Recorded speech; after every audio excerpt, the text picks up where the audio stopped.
ଆପଣ ବିଶ୍ୱାସ ବି ନାଇଁ କରିବେ କି ଥାଇରଏଡ ଲାଗି ମତେ 15 ବର୍ଷ ତକ ସବୁବେଲେ ଜ୍ୱର ହଉଥିଲା। ତାର ମନ କଲେ ଦିନି ଦିନକ ଘାଏ ଜ୍ୱର ସିର ହେଇଯା ମତେ ଦେଖାଲି ମତେ ଭଲ ଲାଗୁଛି ପୁରା। ଫାଷ୍ଟ ଟାଇମ୍ ଲିମ୍ଫୋମା ବାହାରିଥିଲା, ରୁକେଟ ଲିମ୍ଫୋମା, ଯେନ୍ଟା କି ଏମସି ତାର ଟ୍ରିଟମେଣ୍ଟ ଚଲଲା 6 ମାସ। ସେ ଜାଗାରେ କେମୋ ଫେମୋ ଦେଲେ ଟିକେ ସାଇଡ ଇଫେକ୍ଟ ମାନେ ବହୁତ କିଛି ଇଏ ହେଲା। ଆଉ ପୁରା ବହୁତ ଜୀବନ ସାଙ୍ଗେ ସଂଘର୍ଷ କରି ପୁରା ପ୍ରାର୍ଥନା ଲଢ଼େଇ କରି ପୁରା ସେ ଜାଗାରେ ପେସେନ୍ସ ରଖିକି ପୁରା ଆସିଲୁ। पेट चिउथला हां यादे पूरा भल लाଗୁଛେ ପ୍ରକୃତିରେ ଆଜ୍ଞା ଆୟୁର୍ବେଦରେ ଚମତ୍କାର ତ ରହିଛି ନିଶ୍ଚିତ ଭାବେ ଆପଣମାନେ এই ভিডিওরে জানবারকে পাইবে ডক্টর সুভাষ নায়ক যিকি হরিদ্বারু আসুছন প্রত্যেক মাসর প্রথম বুধবার নেইকি শনিবার গুরুকুল নবপ্রভাত আশ্রম নোয়াপালি এবং প্রত্যেক মাসর প্রথম রবিবার আর সোমবার ভুবনেশ্বর খণ্ডগিরি ঠানে থিবার অমৃত সন্ধানম অফিস নিকে আউ লোকমানকর সবু প্রকারর ରୋଗ ବିଷୟରେ ପଚାରିକରି ବୁଝିକରି ନିଜର ଦ୍ୱାରା ମ୍ୟାନୁଫ୍ୟାକ୍ଚର କରାଯାଉଥିବାର ଆୟୁର୍ବେଦିକ ଔଷଧ ସବୁ ଦେଉଛନ୍ ଓ ତାର ରିଜଲ୍ଟ ଆପଣମାନେ ଆଜିର ଏ ଭିଡ଼ିଓରେ ଶୁଣିବେ ଆଗରୁ ବି ଶୁଣି ଆସୁଛନ୍ ସେନ୍ତା ଆଜି କ୍ୟାନ୍ସର ପେସେଣ୍ଟଟେ କେନ୍ତା ହିସାବରେ ରିଜଲ୍ଟ ପାଇଛେ ଆସୁନ୍ ପହିଲା କଥା ହେଇକରି ବୁଝମା ପରିଚୟ ଦେବେ ମୋ ନାମ ଜୟନ୍ତ କୁମାର ପଣ୍ଡା, ପୋଷ୍ଟ ଭତିଗା, ଥାନା ବରପଲ୍ଲୀ, ଜିଲ୍ଲା ବରଗଡ଼। ଆଚ୍ଛା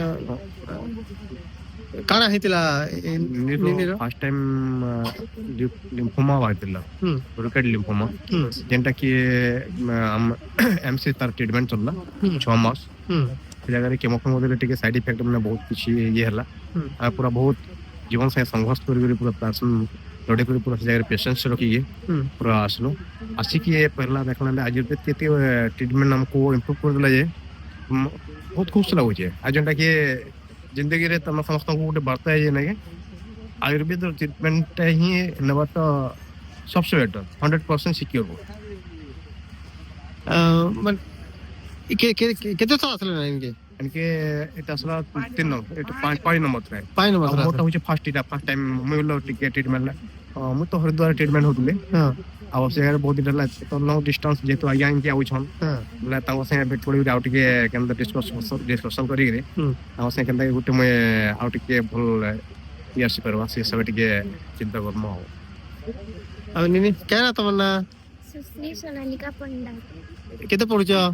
କ୍ଲାସ 5 କେନ୍ତା ଲାଗୁଥିଲା ପହଲା ଦୀପା କାଣା ଫିଲ୍ କରୁଥିଲ? पेट चिउथला हां यादे पूरा भल लाଗୁଛେ अच्छा काଣା कहसन डॉक्टर सुभाष नायक केना कथा हसन भल कथा আছে काकाना कहितले तमे कह तो ते कहतले बाहर जिनिस नै खाबो पैकेट जिनिस नै खाबो चीनी मैदा नै खाबो आ दही नै खाबो कहतले पेट पूरा भरी गले खाबो कहतले। मैडम ठीक आपन परिचय देबे? ମୋ ନାମ ମିତାଞ୍ଜଳି କୁମ୍ଭାର, ମୁଇଁ ପିଲମାର ଅନ୍ଧାରିପାଲିରେ ଆମର ଘର। আর মোর থাইরয়েড ଥିଲା 15 বরষ উপরে হি আমার থাইরয়েড ଥିଲା যেটা মুই কেতে ডাক্তার মানকু भी দেখাইছে।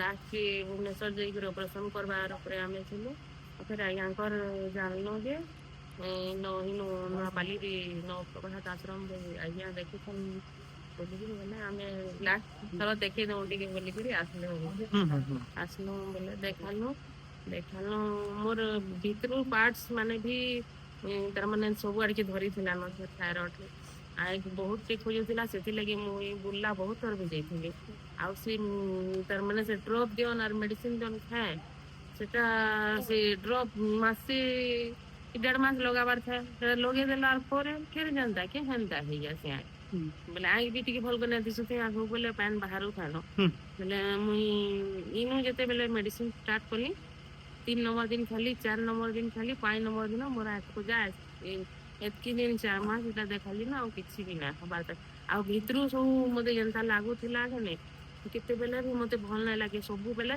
आपण विश्वास भी नै करबे कि थायराइड लागि मते 15 बरस तक सब बेले ज्वर होतला तारे मन कले दिनी दिन को घाय ज्वर सिर हे जा मते देह मोर तते जा पूरा ବୋଲେ ହେ ଜିନିଷଟା ବି ଆଉ ନା ହେବା ଆଉ ମୁଡ୍ ବି ମୋର ଭଲ ନା ଲାଗେ ସବୁବେଲେ ଗୋଟେ କେନ୍ତା ଓଜନ ଲାଗୁଥାଏ ଝୁମରା ଲାଗୁଥାଏ କେନ୍ସି କାମ କରବାକେ ବି ଇଣ୍ଟରେଷ୍ଟ ନା ଲାଗେ ହେଲେ ମୁଇଁ ବି ନିଜେ ମିଶନ ଶକ୍ତିରେ କାମ କରସୁଁ ଆରୁ ମତେ ତ ଏତେ ଟେନସନ ହୁଏ ଯେ ପୁରା ନାଇଁ କହନ ସେଟା ତ ମୋର ମୁଡେ କିଛି ନାଇଁ ଢୁକେ ଏଇ ଲୋକର ଶରୀରଟା ଭଲ ଥିଲେ ସିନା ଭଲ ଲାଗବା ବେଲେ ଏନ୍ତା ପ୍ରୋବ୍ଲେମ ସବୁ ହଉଥିଲା ଆମେ ଦେଖାଲି ମତେ ଭଲ ଲାଗୁଛି ପୁରା ଫେବୃଆରୀ ମାସର ପହେଲା ବୁଧବାର ଗୁରୁବାର ଶୁକ୍ରବାର ଶନିବାର ନୂଆପାଲି ନବପ୍ରଭାତ ଆଶ୍ରମ ଯେନ୍ଟାକି 4 ତାରିଖନୁ ନେଇକରି ଅଛେ 4, 5, 6, 7 ନୂଆପାଲି ନବପ୍ରଭାତ ଆଶ୍ରମରେ ଦେଖବେ ଆଉ 8 ଆଉ 9 ଦେଖବେ ଭୁବନେଶ୍ୱର ଖଣ୍ଡଗିରି ଠାନେ ଆଉ ଯେନ୍ମାନଙ୍କୁ ପାକ୍ ଲାଗ୍ବା ସୁବିଧା ଲାଗ୍ବା ଆସିକରି ଡକ୍ଟର ଆଜ୍ଞା ସାଙ୍ଗେ ପରାମର୍ଶ ନେଇପାରିବେ ଫେର୍ ମିଶମା ଗୋଟେ ନୂଆ ଏପିସୋଡ଼ରେ ସେତ୍କି ବେଲେ ତକ୍ ଆମକେ ବିଦାୟ ଦେବେ ରହୁଛେ ଜୁହାର ଜେ ମା ସମଲେଇ।